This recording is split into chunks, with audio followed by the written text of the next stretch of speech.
Y vamos a comenzar con nuestro primer panel. Vamos a hablar sobre geopolítica en la era Trump.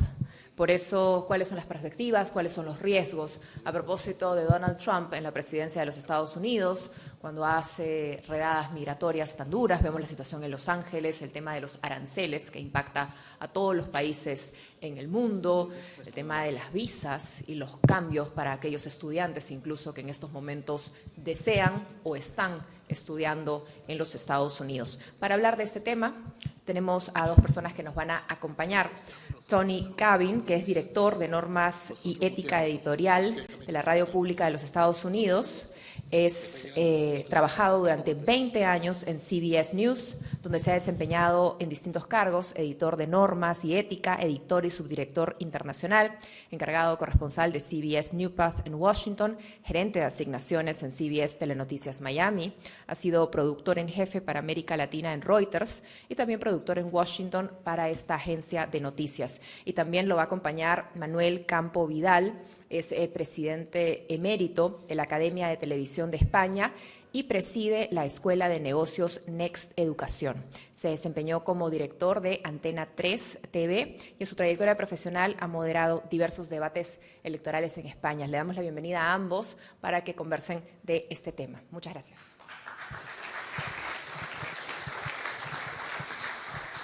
Gracias. Muy bien, buenos días. Un saludo a los presentes. Gracias por la acogida en Lima. Y un saludo también a los que nos ven, porque esto se emite en directo a través de Latina y probablemente de ahí al resto del mundo.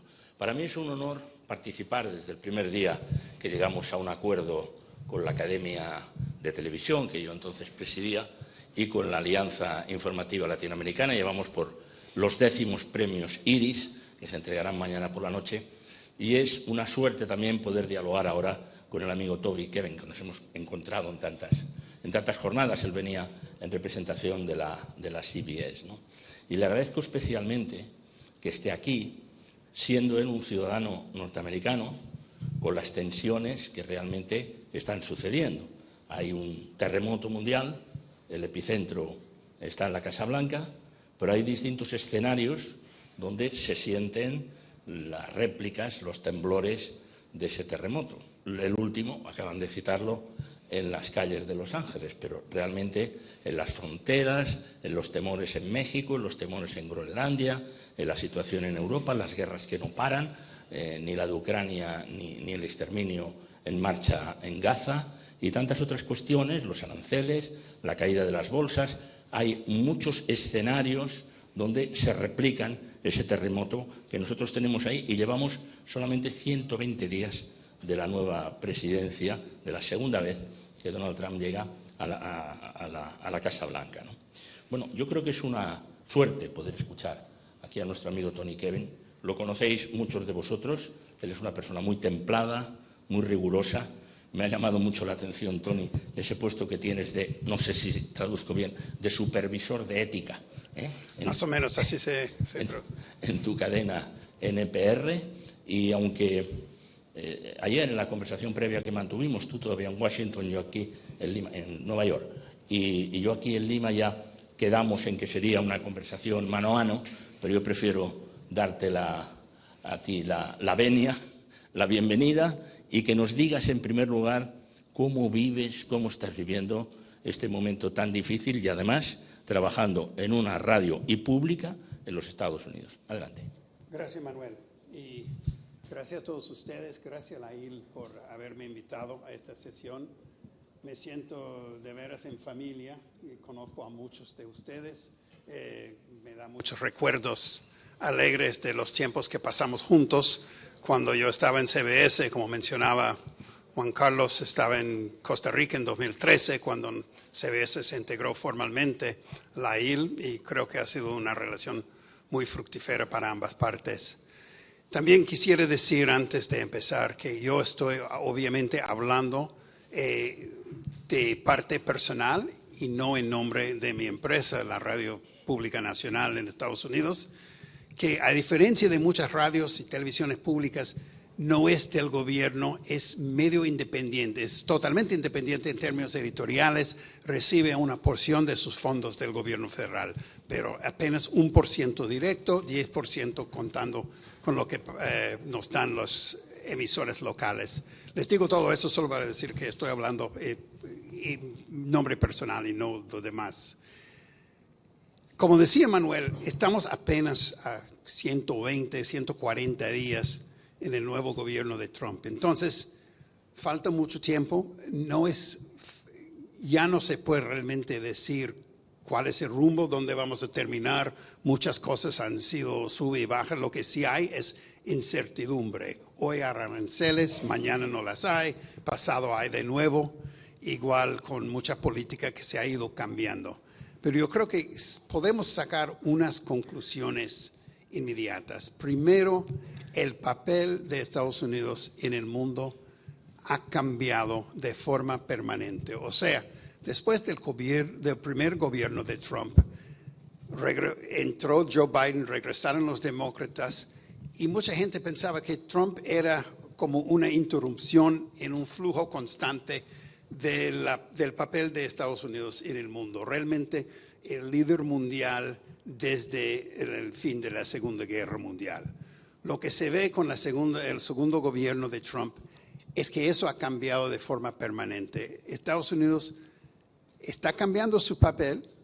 Los partidarios de Trump consideran que es una forma de garantizar el liderazgo de Estados Unidos y no perderlo a China o a Europa o otros rivales.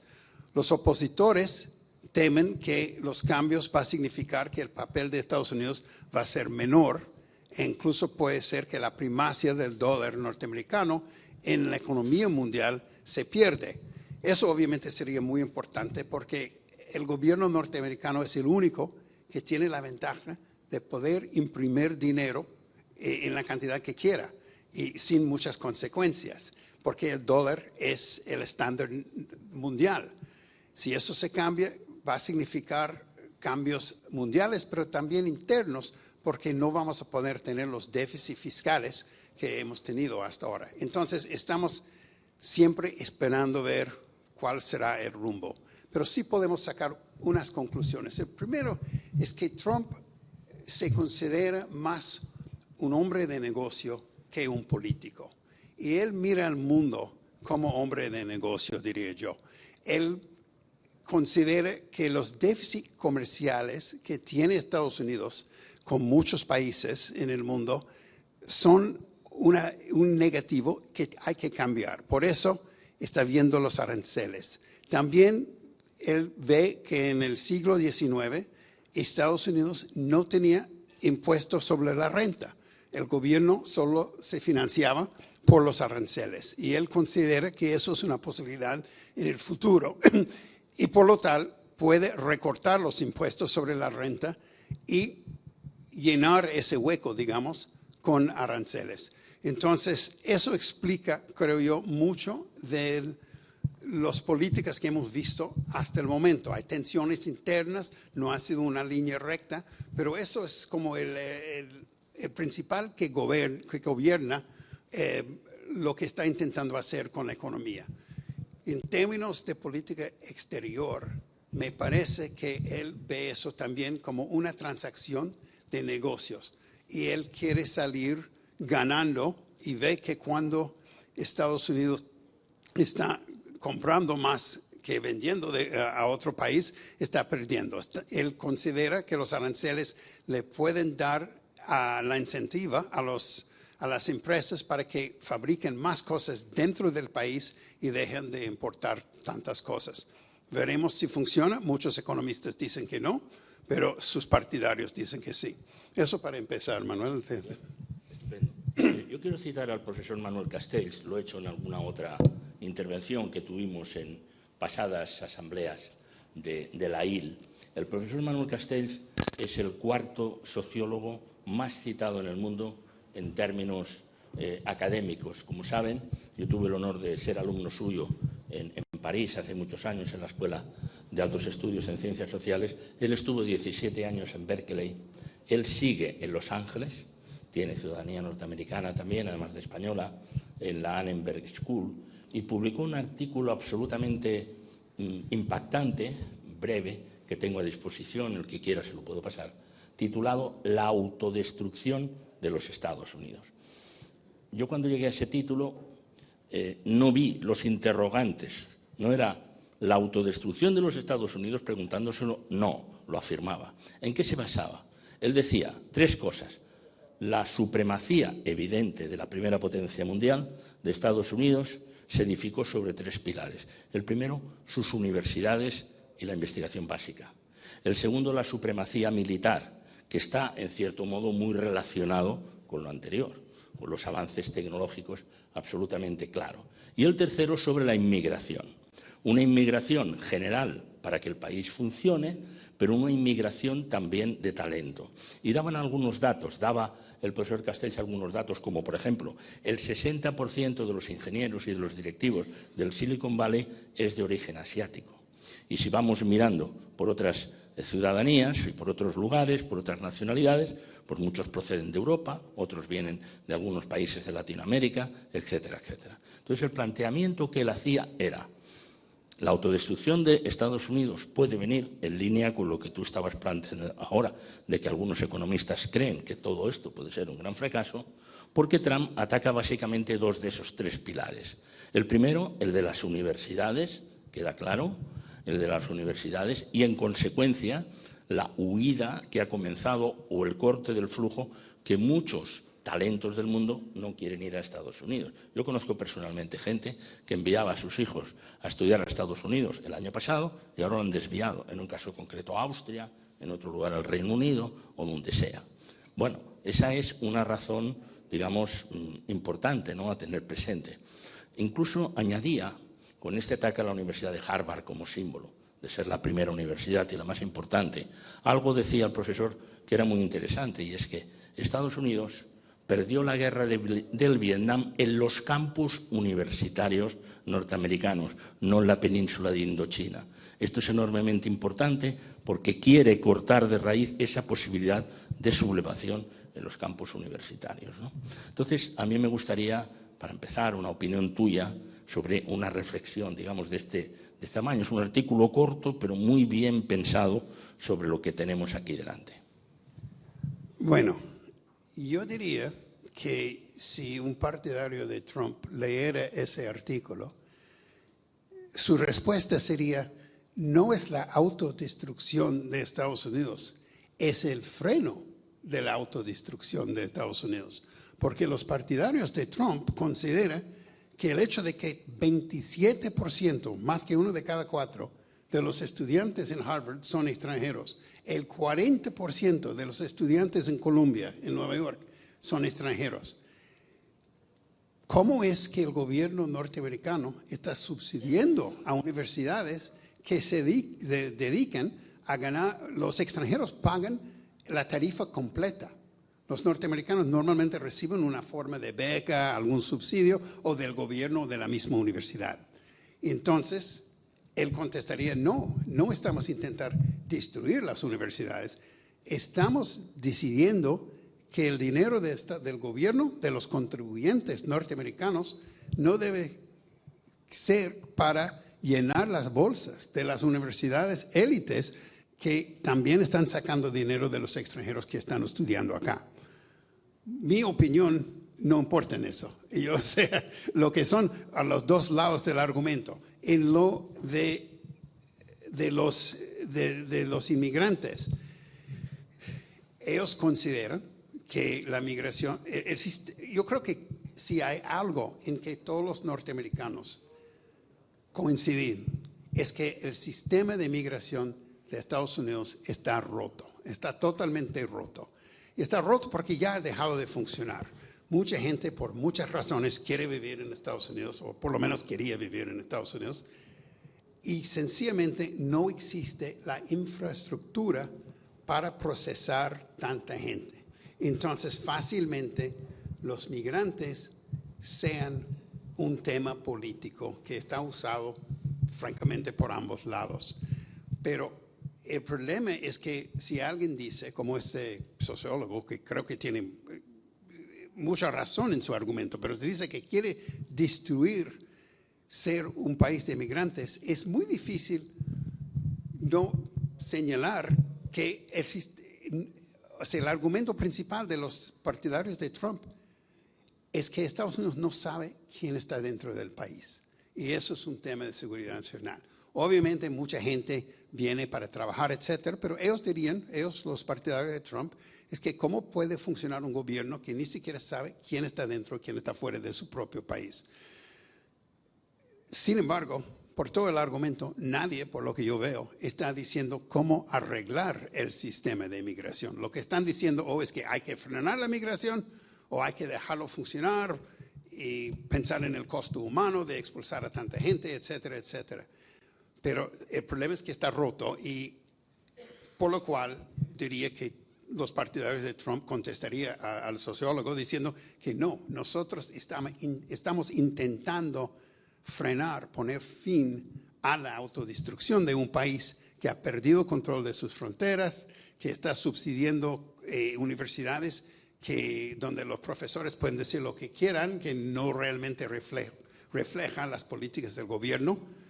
Obviamente hay un contraargumento a todo eso, pero es complicado porque lo que diría Trump y lo que dicen sus partidarios es que el sistema de Estados Unidos ha dejado de funcionar como funcionaba antes y no están buscando otra alternativa. Y por el momento los demócratas están diciendo, sí, tenía sus fallas, pero funcionaba. Y eso realmente es, para mí, lo que está al fondo del argumento político a nivel interno en Estados Unidos.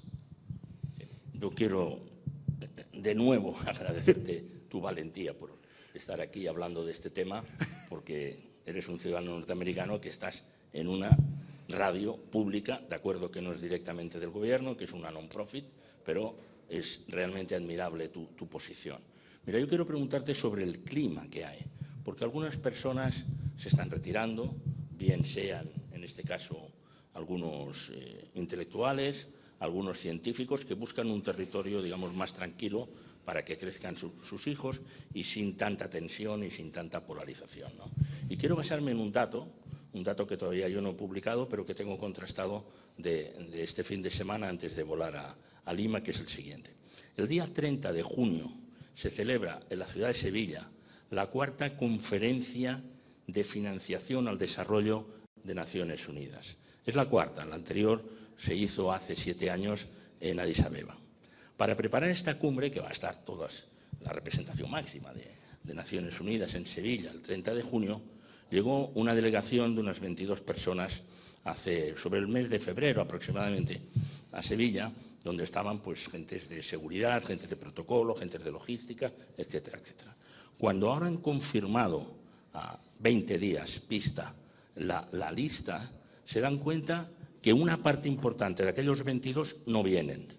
Y cuando han preguntado por qué, la respuesta que dieron, no es una respuesta oficial de Naciones Unidas, es alguien que forma parte de la lista, dijo, tienen miedo a salir de Estados Unidos por si no les dejan volver.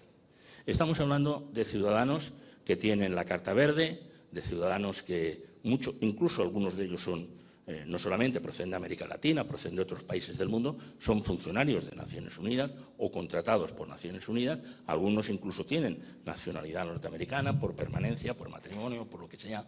Realmente parece que hay algún antecedente incluso con alguna persona del Fondo Monetario Internacional que fue enviado a una misión y a la vuelta no lo dejaron volver a su país. ¿Realmente esa tensión es tan apreciable? ¿Esto es así, Tony? Bueno, seguro que existe. O sea, hay mucha gente que piensa 2 veces. Yo no tengo datos, pero tengo anécdotas. Por ejemplo, un colega es un ciudadano norteamericano, pero nacionalizado, era de otro país. Sus padres vinieron a visitarlo y a conocer a sus nietos y decían que el avión desde Alemania a Washington estaba casi vacío. Es decir, que el turismo ha bajado bastante. He leído que las líneas aéreas canadienses están reajustando sus horarios para volar más a Europa y a América Latina y no tanto a Estados Unidos. O sea, En Canadá tenemos un arreglo muy especial. La aduana y migración norteamericana, de hecho, están en los aeropuertos canadienses, que permite que el avión que sale de Canadá aterrice en cualquier aeropuerto dentro del territorio norteamericano, porque la gente ya ha pasado por migración y aduana y no necesita un aeropuerto. O sea, los dos países han sido tan cercanos históricamente desde la guerra de 1812, o sea, más que 200 años.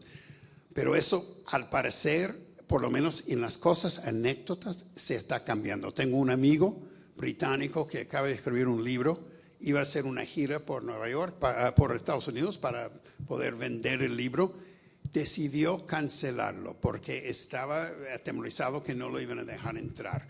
No sé si tenía razón o no, pero son todas esas historias que en sí tienen un efecto como bola de nieve, que la gente empieza a creer, ¿realmente vale la pena ir a Nueva York de vacaciones? Tal vez este año vayamos a París o vayamos a Londres o donde sea. Y yo creo que a nivel personal, no, las calles de Nueva York siguen siendo llenas de gente de otros países, no solo migrantes, pero gente que obviamente está haciendo turismo. No he estado mucho en Miami o Los Ángeles o Washington, pero sospecho que sea igual. No se ha notado, aunque sí, como digo, el amigo dice que los aviones vienen vacíos. Bueno, en el caso de España, las agencias de viajes dijeron hace unos 20 días que se habían anulado 12.000 viajes. 12.000 viajes es mucho, pero es poco en comparación con lo que normalmente. Pero en lo que va de año, anular 12.000 viajes es una tendencia y realmente pues hay una situación de incertidumbre y hay una situación, digamos, un poco inquietante, ¿no? No, y si uno va de vacaciones, realmente no quiere, o sea, los aeropuertos de Nueva York son suficientemente malos sin que la aduana se pone feroces. Entonces, si vas a empezar tus vacaciones en un aeropuerto que parece de otro siglo, aunque supuestamente lo están trabajando para componer, ¿para qué agregar un agente de migración que te trata un poco con falta de respeto o algo así? No digo que eso ha pasado, pero yo creo que la gente sí tiene temor que pueda pasar. Entonces, bueno, agrego un factor más. También conozco personas en España que mantienen sus vacaciones en Estados Unidos, o sea que eso es así. Bueno, y les damos la bienvenida a Nueva York, estamos más que dispuestos a recibirlo. Déjame empezar primero mirando las fronteras de Estados Unidos. México en el sur, Canadá en el norte. Ha extrañado mucho en todo el mundo, porque claro, cualquier país en el mundo dice, si estos son los vecinos, si hay un tratado de libre comercio, si esto es realmente, si ya te peleas con el vecino más inmediato, ¿qué puede esperar el que está realmente lejos?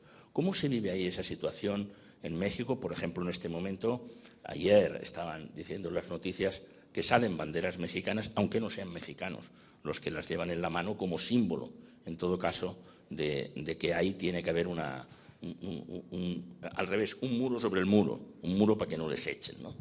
¿Cómo lo ves esto para Canadá y para México?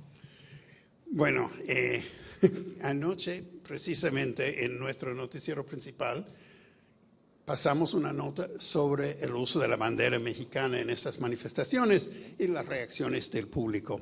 El problema es que yo estaba en un avión y no lo oí. Pero lo que sí puedo decir es que es como un arma de doble filo. O sea, mucha gente nacionalista en Estados Unidos lo señala y dice, ni siquiera son americanos, tienen otra bandera, ¿cómo es posible que se están manifestando y destruyendo cosas en nuestro propio país? Y hay otros que señalan que en algún momento gran parte de Estados Unidos pertenecía a México y que de hecho es lo que dicen algunos activistas mexicoamericanos, no es que crucemos la frontera, sino la frontera nos cruzó a nosotros. Entonces, la relación entre los dos países es complicada, por decirlo, larga, y el problema también es que la diferencia económica es enorme. Con Canadá, realmente uno cruza Canadá y con la excepción de que los rótulos en la autopista están en kilómetro, se puede estar en Estados Unidos, con la excepción de Quebec. Pero uno cruza México y obviamente uno está en otro país. Entonces, en términos europeos, es como la diferencia entre la frontera entre España y Francia, que son dos países en términos económicos más o menos parecidos, y España y Marruecos, aunque no sea una frontera de tierra, es otra frontera con un país que es mucho más pobre que España, donde hay mucha migración tanto de Marruecos como de otros países vecinos, y es el paralelo. Entonces, solucionar eso, además, cuando gente en ambos lados, uno tiene gente en el gobierno de Trump diciendo abiertamente que quieren enviar tropas norteamericanas a México para combatir a los carteles, y eso, como es obvio, no agrada a los mexicanos necesariamente. Además, los mexicanos están muy conscientes que Estados Unidos, si ellos liberaron una guerra hace 200 años y Estados Unidos quitó la mitad del territorio mexicano, 8 estados. La mayoría de los norteamericanos ni se dan cuenta de eso. Entonces, es complicadísimo, y el papel de la bandera es interesante. En el desfile del Día de San Patricio en Nueva York hay banderas irlandesas por todas partes. Así es. En el desfile del Día de Colón en Nueva York hay banderas italianas por todas partes. Entiendo que no todos creen que es italiano, pero así lo vemos en Nueva York. También, estamos de acuerdo. Es decir, las banderas de México, de El Salvador, que se ve en las manifestaciones, yo creo que la gente ve lo que quiere ver dentro de eso. Algunos lo ven como muestra de orgullo, que no nos puede insultar por ser de otro país, un país con una larga y orgullosa historia, y otros lo ven como una invasión extranjera. Refuerza la idea que hay que poner fin a la migración porque ha ido demasiado lejos. Y yo creo que lo que está pasando ahora en Los Ángeles, según las encuestas, de cierta forma está ayudando a los partidarios de Trump. O sea, el envío de las fuerzas militares, de la Guardia Nacional, de los marines. La encuesta de CBS el fin de semana mostraba que una mayoría estaba de acuerdo con el envío de tropas, porque ven en la televisión lo más llamativo, que son la gente quemando automóviles, la gente rompiendo ventanas, cosas así, y piensan, bueno, ¿quiénes son esos extranjeros que están destruyendo nuestro país? Que es el argumento de Trump. Y hoy vi otra encuesta donde había una mayoría, pero muy estrecha, en contra.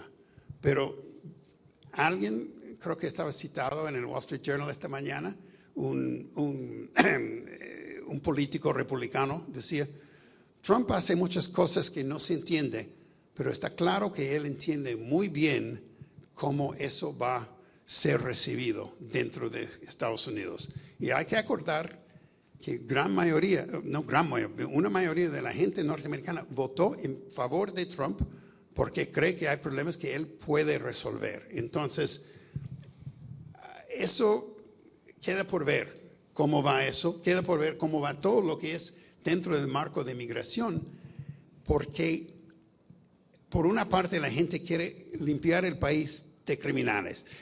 Creo que fue en uno de los periódicos, leí el otro día, una señora que votó por Trump decía, queríamos expulsar a los criminales, no a doña fulana que vivía al lado mío y que está trabajando y lleva 20 años en Estados Unidos, sus hijos son americanos, etc. Eso veremos cómo va a ser en el largo plazo la reacción del público norteamericano a las redadas anti-migración. Aún es muy temprano para decir. Bueno, ampliamos el foco y vamos a mirar también a Europa y el papel que puede jugar, porque estamos en una situación en la que además cambian los aliados. Putin era el enemigo y ahora resulta que en muchos casos es el aliado o no se resuelve. La cuestión, por ejemplo, respecto a Ucrania, cuando se dijo esto lo termino yo en una semana, esto lo termino en 2 días. Quiero citar aquí a Josep Borrell, que saben que fue el alto representante de la Unión Europea hasta hace muy poco, exactamente hasta el mes de diciembre, cuando cambió el gobierno de la Unión Europea, alto representante para relaciones exteriores y también para seguridad. Borrell hace 1 año y medio reunió a los diplomáticos de la Unión Europea. Ustedes saben que en una ciudad como Lima hay representantes de embajadas de distintos países y además hay una representación de la Unión Europea. Hay 120 ciudades, países en el mundo donde hay representación de la Unión Europea.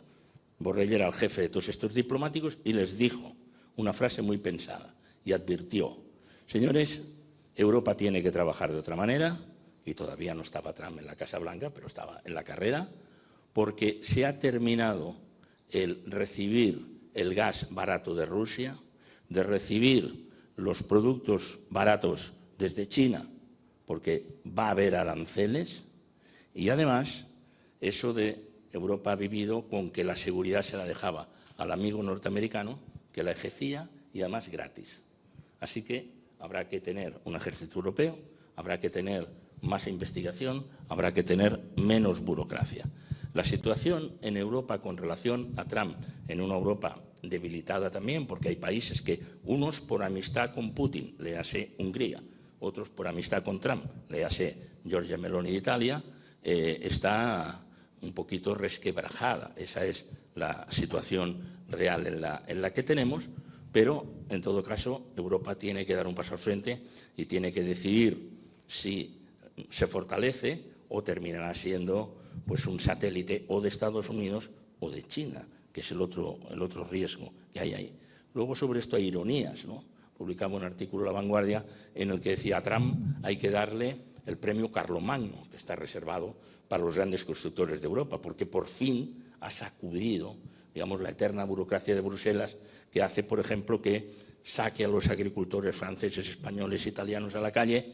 Y como decían en un coloquio que yo moderaba en Sevilla hace poco, un productor, agricultor español con un tractor, decía: hombre, yo estoy aquí para producir bienes, productos, para que lo pueda consumir la ciudadanía, no para que me conviertan en una gestoría, porque me están haciendo papeles en todo momento. O sea, la situación de Europa es muy difícil, pero en todo caso se rompe tantos años de amistad, hay riesgo de que se rompa la OTAN, hay una exigencia de que se aumente el gasto del presupuesto. Por ejemplo, en el caso español, con muchas dificultades, se puede llegar al 2% del Producto Interior Bruto y ahora ya piden el 5% para todos los que participan. Eso dijo el secretario de Estado Rubio recientemente. ¿Cómo se ve desde Estados Unidos esa relación con esta Europa que empieza a despertar, aunque vamos tarde? Bueno, se ven de muchas formas, hay muchas opiniones, pero yo creo que básicamente hay dos opiniones. Uno que dice que el sistema con el liderazgo de Estados Unidos en el oeste, después de la Guerra Mundial, ha funcionado, ha garantizado la paz.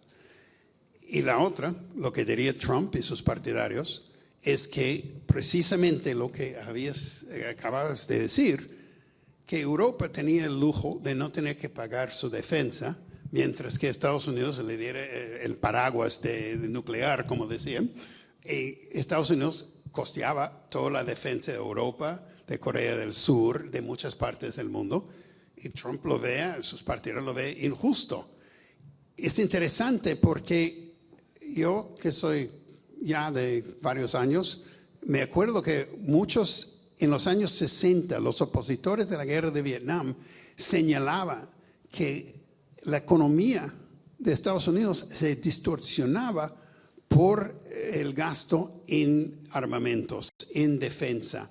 Y por eso nos estaban ganando en ese entonces los japoneses y los europeos.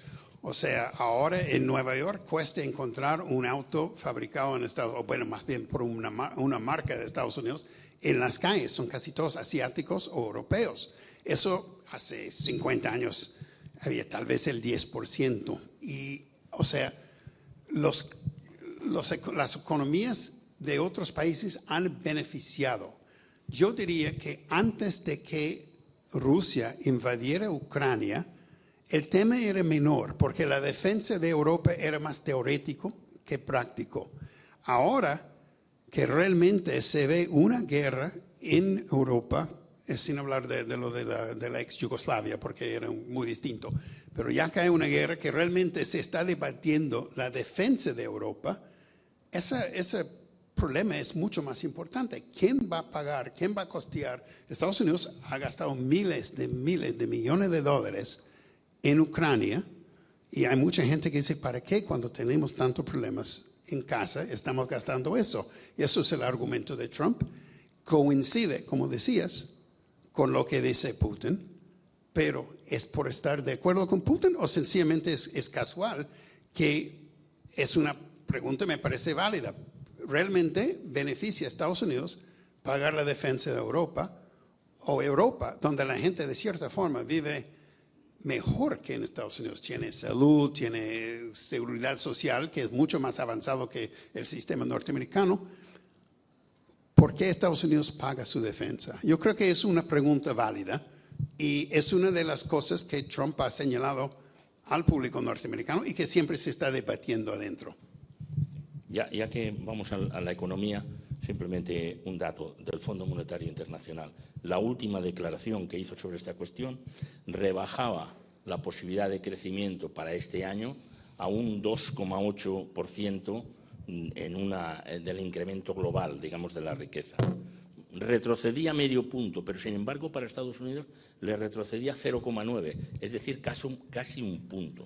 Yo no sé si este debate económico, en este caso, en periódicos como el Wall Street Journal o con estas alteraciones por las que te preguntaré después de la bolsa, sobre todo por algunas declaraciones, por lo que se ha llamado la guerra mundial de los tweets realmente entre Elon Musk y Donald Trump, si realmente hay debate económico sobre el riesgo de ese retroceso incluso aún más pronunciado o, como dice Donald Trump, estos son costes de la transición y ya se va a recuperar y se va a normalizar próximamente.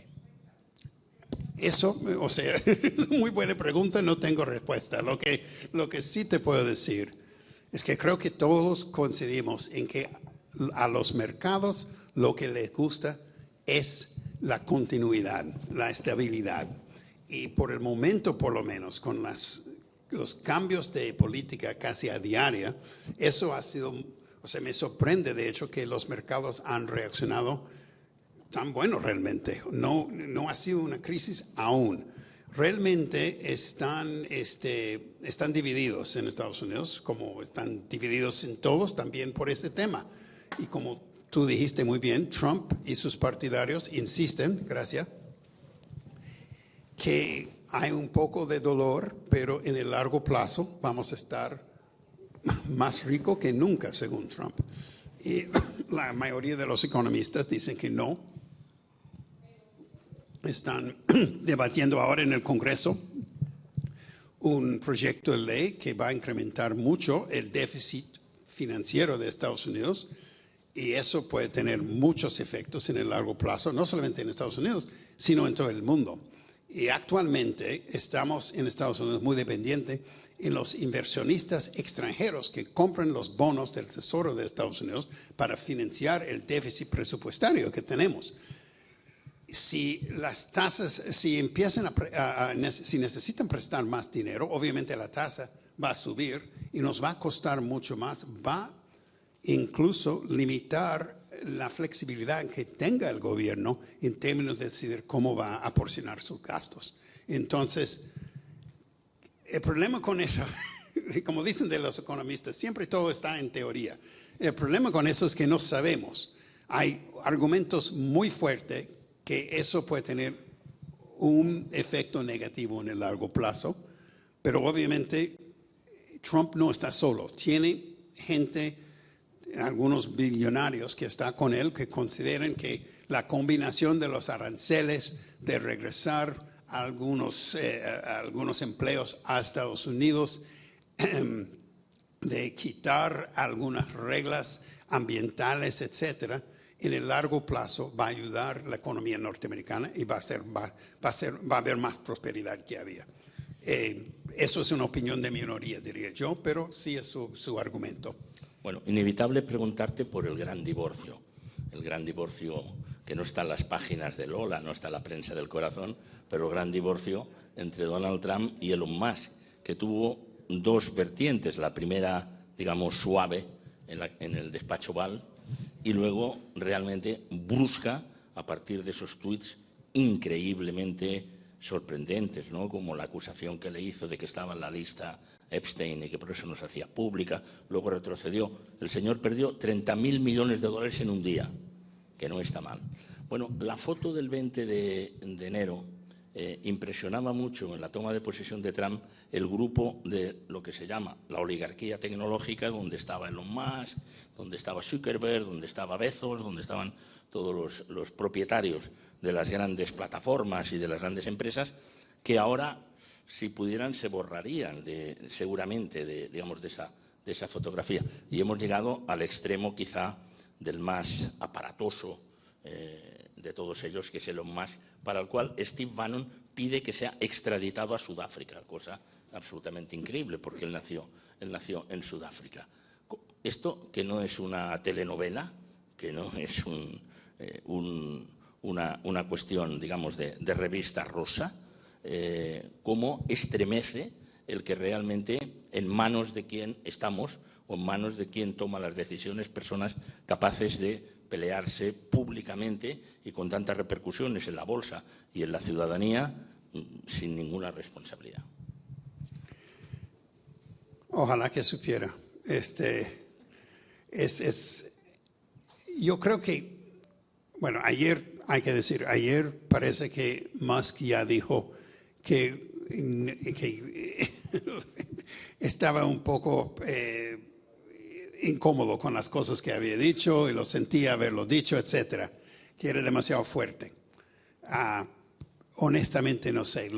Para mí, o sea, eso es importante porque es algo que nunca hemos visto antes, pero también muestra la fricción entre dos partes importantes de la coalición de Donald Trump. Los técnicos, digamos, los tech bros de California, del Valle de Silicon, que tienen libertad para ir con la inteligencia artificial, con todos sus medios sociales, como quieran, que no quieren restricciones del gobierno, pero que sí se preocupan por los déficits fiscales del gobierno norteamericano, que tienen una visión más o menos tradicional de los conservadores de la necesidad de limitar o eliminar incluso el déficit fiscal de Estados Unidos. Por otra parte, hay una tendencia, por decirlo, más populista, que sería como Steve Bannon, que considera que no le importa lo que piensan los ricos, que Trump va a ser la voz, la persona del hombre y mujer trabajador, y que va a cortar lo que no es necesario, pero va a trabajar en pro de ellos y va a cambiar todo el perfil de Estados Unidos. Y no importa el déficit financiero, siempre pueden encontrar la forma de resolverlo. Y eso fue realmente la razón detrás de la ruptura, más allá de las personalidades de las dos personas que están acostumbrados a estar rodeados por gente que dice que tienen razón. Y es muy complicado cuando están ambos en el mismo cuarto y no están de acuerdo, porque no están acostumbrados a que alguien le diga que no tengan la razón. Pero lo de personal, quién sabe. Y algunos, y yo no digo, no es mi opinión, algunos hasta dicen, no, todo eso es un show, y algunos han sacado ganancias financieras de la sub y baja de los mercados por la supuesta disputa entre los dos. Yo, ni idea. Está bien. Bueno, nos quedan unos minutos de conversación. Si alguien quiere incorporar alguna pregunta, por favor, a Tony aquí, para que no sea yo solamente el que esté torturándolo en público, porque realmente el tema es incómodo. Venga, por aquí tenemos una pregunta en el centro. Sí, sí, adelante. Con brevedad para que puedan entrar algunas preguntas más. Buenos días, gracias por la exposición. Identifícate, por favor. Luis Carazale, de Telefuturo de Asunción, Paraguay. Muchas gracias. Si bien el tiempo es corto de Trump en este nuevo periodo, creo que previo a la asunción ya se venía discutiendo el tema y me gustaría saber cuánto ha cambiado el ejercicio del periodismo previo a la asunción de Trump y posterior ¿Y cuál es el futuro que se espera respecto a esto? Gracias. Muy buena pregunta. Yo creo que lo que más ha cambiado es el volumen del periodismo. O sea, nosotros, por ejemplo, tuvimos que reforzar la cantidad de editores que tenemos por las tardes, porque Biden normalmente a las 5 o las 6 del día ya se acabó todo, menos que había una caída de un avión o un terremoto, algo así, no había noticias. Pero ahora a las 11 de la noche hay un tweet anunciando un cambio de política importante y tenemos que reaccionar, tenemos que rehacer el noticiero de la próxima mañana. Entonces, en ese sentido, ha cambiado mucho el ritmo del trabajo. Como Standards Editor en NPR, que es como Manuel lo traduce mejor que yo, pero estoy encargado de la ética periodística, cómo decimos la cosa, cuál palabras usamos para describir cosas. Y lo que yo siempre digo es que lo que nos va a salvar es el mismo periodismo. Si hacemos nuestros trabajos, si reportamos los hechos, vamos con descripciones y no con etiquetas. Buscamos explicar a la gente lo que está pasando sin ponerle una etiqueta, que eso ya no le agrada a nadie.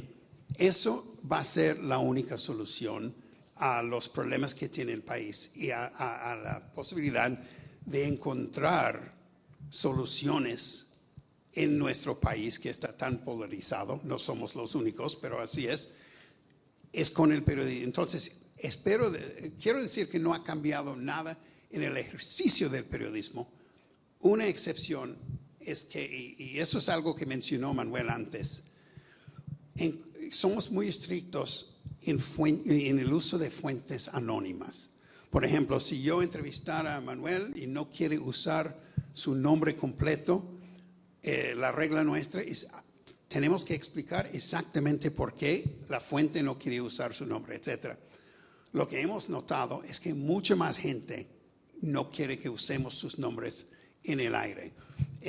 Antes de la llegada de Trump, los dos temas principales eran el aborto, donde muchas mujeres nos querían contar sus historias, pero no querían usar sus nombres completos por muchas razones obvias, y las cosas de seguridad. Entrevistábamos a soldados ucranianos que por razones de seguridad no están permitidos darnos sus nombres completos.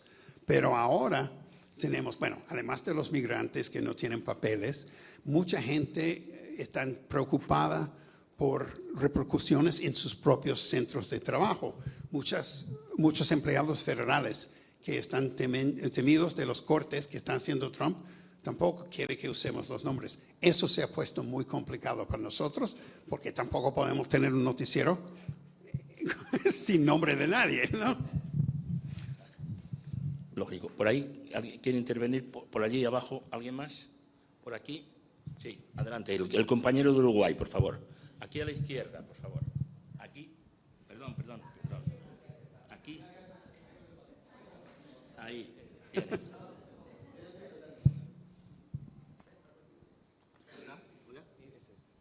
Hola. Hola, ¿qué tal? Gonzalo Adelante. Terra de Uruguay. ¿Cuál es la lectura sobre el cierre de Voz de América? Bueno, eso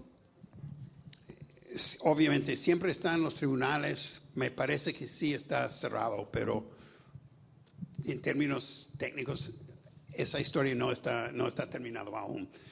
Pero realmente lo que refleja son dos cosas.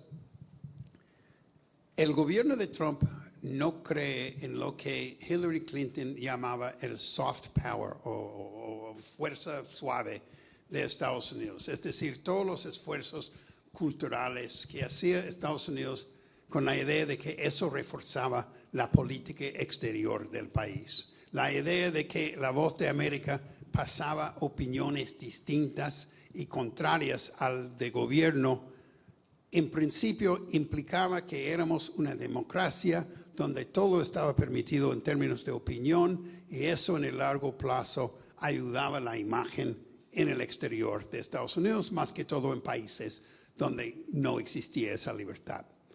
El gobierno actual cree que La Voz de América, pagado por los contribuyentes, debe reflejar, o los medios deben de reflejar la opinión del gobierno. Sencillamente es un cambio de visión, pero me parece que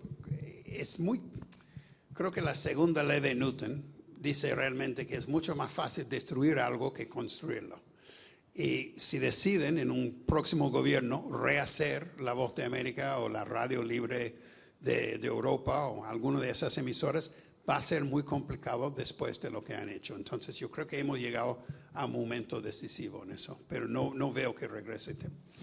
Yo sé que ahí tiene relaciones con la BOA y obviamente Juan Carlos puede decirles, pero no sé cómo ha cambiado eso. Sí, Mónica ha pedido la palabra. Mónica Delta, por favor, tenéis un micrófono. Déjale el mío. Le agradezco, muchas gracias. Hola, ¿qué tal? ¿Cómo estás, Tony? Mónica Delta de Latina. No es una pregunta, más es una reflexión y cómo enfrentarla, ¿no? Porque Trump ha generado un estilo de relación con el periodismo completamente distinto al que estábamos acostumbrados, probablemente desde los Estados Unidos, y esto ha generado en varios países del mundo una relación en las formas de descalificación del periodista si es que el periodista hace preguntas incómodas, que es el trabajo del periodista. En Estados Unidos, ¿cómo ha cambiado, digamos, dentro del gremio el hecho de enfrentar situaciones de esta naturaleza? Ha variado mucho a partir de las redes sociales el tema de la opinión con la información, pero el rey del manejo de la opinión ha sido justamente Trump en su primera candidatura. Entonces, la pregunta es, porque esto está ocurriendo en el Perú, está ocurriendo en otros países del mundo también, es cómo ustedes, como periodistas en Estados Unidos, han logrado o logran que esa descalificación y desprestigio constante que viene de la autoridad hacia el periodismo responda, ¿no? Como tú bien lo has hecho aquí, viendo dos versiones y separando muy bien la opinión de la información, pero en todo caso es algo que nos interesaría saber. Muchas gracias. Bueno, tuvimos un incidente hace poco. Había un programa largo, creo que era, no me acuerdo, tenía que ver con el gobierno de Trump y había voces en ese programa muy críticas y yo decía, que es parte de mi trabajo, que los productores tenían que preguntar a la Casa Blanca por su respuesta a las acusaciones que hacía la gente en el programa, que no podemos sacar el programa sin ese lado. Y ellos respondían, pero van a decir que somos fake news, que somos noticia falsa, que estamos inventando, que somos mala gente. Y yo digo que sí, está bien que lo diga y lo publiquemos, porque parte de nuestro trabajo es mostrar que nosotros sí creemos en ser justos, en darle a todos la oportunidad de hablar, de tener su opinión, y lo vamos a publicar. Si dicen que somos un sinvergüenza, lo que digan, no importa. Pero eso ayuda a la audiencia a entender. Por ejemplo, en el New York Times preguntaban a la Casa Blanca algo y la respuesta era, no sé, es la onda o era la onda en Estados Unidos, poner los prenombres en la firma, en los correos. Eso fue, en ciertos sectores, una forma de reconocer a la gente que no usaba ni él ni ella. Yo creo que aquí en español no sé hacerlo, pero desde latiné en vez de latino, etc. Entonces, en New York Times, un periodista envió algo a la Casa Blanca preguntando por algo y la respuesta era, nosotros no contestamos a gente que tiene los prenombres en la firma. Punto. Eso es lo único que dijeron. Hemos tenido nosotros del Departamento de Estado, ustedes son unos sinvergüenzas y no tenemos por qué contestar. Publiquemos eso. El New York Times publicó lo suyo. Yo creo que eso es una forma de informar a la audiencia. Si el gobierno no respeta la libertad de expresión, bueno, lo vamos a mostrar y ya, punto.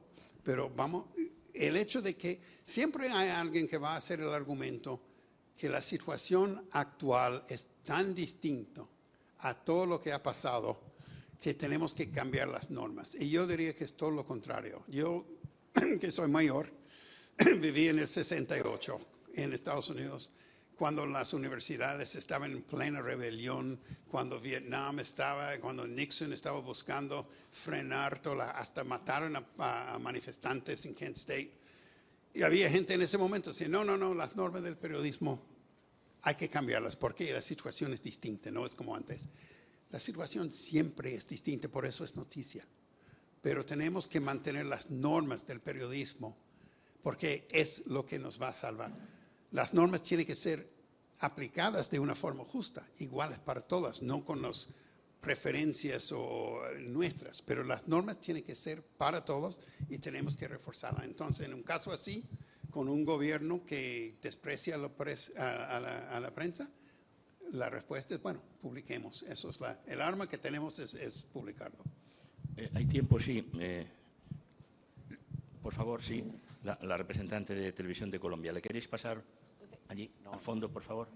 Vamos a ser muy breves porque estamos terminando el tiempo, pero ya le llega el micrófono. Adelante. Bueno, gracias. Lisette Arango, de Caracol Televisión en Colombia. Quería la opinión de ustedes sobre una reflexión y un debate constante que mantenemos en el canal, porque tenemos presidentes que gobiernan o que a las 3 de la madrugada por X pueden causar una guerra comercial con Estados Unidos, porque todo el tiempo, digamos, son personas que están incendiando, que están dividiendo y polarizando al país. Y nos preguntamos mucho si debemos sacar un poco de nuestra agenda todo lo que constantemente está diciendo Petro, si debemos redireccionar y no prestar tanta atención. ¿Qué opinan ustedes de uno, con una posición crítica y editorial, no prestarle tanta atención y no publicar tanto de lo que dice un presidente que está, a nuestro modo de ver, incendiando mucho al país, dividiendo y polarizando? ¿Sí debe uno sacar de la agenda constantemente lo que dice un presidente a las 3 de la madrugada, a la 1 de la madrugada, a cualquier hora del día, en X, en una red social? Bueno, yo creo que hay que usar el criterio editorial. O sea, si Petro anuncia a las 3 de la madrugada algo realmente importante, va a ser la primera noticia en la mañana. Si es un insulto a otro político o algo así, o sea, depende en cada instante. Hay también, o sea, es interesante, Manuel me preguntaba antes por el divorcio entre los dos hombres fuertes de nuestro país. Y hay habido algunos, yo personalmente no lo creo, pero hay algunos que dijeron que todo eso era para distraer de los problemas que enfrentaba Trump en otro ámbito en ese momento, que de repente armaron el show del divorcio precisamente. Lo que sí sé es que en el pasado, en otras ocasiones, Trump ha hecho tweets para cambiar el tema, para cambiar el enfoque. Y nosotros, con político que sea, somos profesionales. No vamos a tener la razón todo el tiempo, pero sí tenemos los elementos para sacar la noticia como debe sacarse. Y vamos a medir cada cosa, aunque sea a las 3 de la madrugada o a las 3 de la tarde, y decidir dónde vaya en nuestra presentación de noticias. Que es una respuesta sin responder, pero ya está acostumbrado a hacer. Una muy breve. ¿Alguien más quiere alguna vez? Ahí, adelante. Tú tienes el micrófono. Identifícate, por favor. Ahora, sí. Francisco Anselmi, de Argentina. Durante el primer periodo de Trump vimos que la audiencia del New York Times y del Washington Post se elevó. Hubo récord en CNN también, y en la cantidad del pueblo estadounidense ávido de información. Se suscribían, compraban diarios, veían la televisión. Vemos que en este segundo periodo el Washington Post está en una posición más oficialista, hizo grandes cambios, y el New York Times está intentando llevarlo adelante. ¿Cómo crees que va a pasar de acá a los próximos meses? ¿Hay un caldo de cultivo para la gente que quiere seguir consumiendo periodismo, o cambió la época y la gente ya está harta y no cree más en los medios? Muy buena pregunta. O sea, realmente no sé. Yo creo que de cierta forma existe un cansancio de la noticia política que no existía hace 8 años. pero realmente no tengo datos para reforzar ese argumento. Obviamente el Washington Post ha cambiado mucho su posición. Su dueño dice que tiene razones, pero parece que esas razones van muy bien con sus necesidades de negocio. Entonces veremos. También ha cambiado mucho, o sea, el papel de las redes, el papel de los podcasts es mucho más importante ahora que era hace 8 años. Si se acuerdan, en 2016 había un escándalo una cuestión sobre si Trump había aprovechado de una empresa para manipular Facebook. Facebook ya casi no existe, pero Trump pasaba mucho tiempo en podcasts hablando con anfitriones que tienen audiencia entre grupos distintos, más que todo jóvenes, hombres jóvenes, votantes que él necesitaba. Entonces era muy fácil seleccionar su audiencia por medio del medio, en una forma que no existía 8 años antes. Entonces, por eso no sé, o sea, el New York Times entiende algo que yo creo que con la ventaja del tiempo es obvio. La gran mayoría de la gente que compraba el periódico antes del Internet no lo compraba para leer de Siria o para leer de la política financiera o el mercado de Wall Street. Lo compraba para las recetas, lo compraba para los cupones de dar un descuento, para saber cuándo salía la película, para ver la guía de televisión. Todas esas cosas que eran parte de un periódico en cualquier país del mundo. El New York Times está agregando su sección de cooking, de cocina. Es una de las cosas más exitosas. Yo confieso que cada mañana al levantarme lo primero que hago es jugar Wordle. ¿Ya? Estoy ya adicto, o sea, además de hacer el crucigrama la noche anterior. Pero nadie más, por el momento, ha tenido éxito en combinar varias de las funciones de un periódico tradicional, porque las noticias personales ya están en un website, las recetas en otra. Y eso ha sido, creo yo, el secreto del éxito del New York Times, además de un periodismo excelente, que obviamente es al fondo de todo eso. Pero eso también influye en tu... Pero otra vez respuesta, estoy convirtiéndome en político. Otra respuesta sin responder, pero... Bueno, vamos a dejarlo aquí. Muchísimas gracias, Tony. Gracias a usted. Muchas gracias. Muchísimas gracias por tu aportación y por tu valentía. Vamos a ver cómo salimos de todo esto. Gracias a ti, Manuel. Realmente lo hiciste fácil.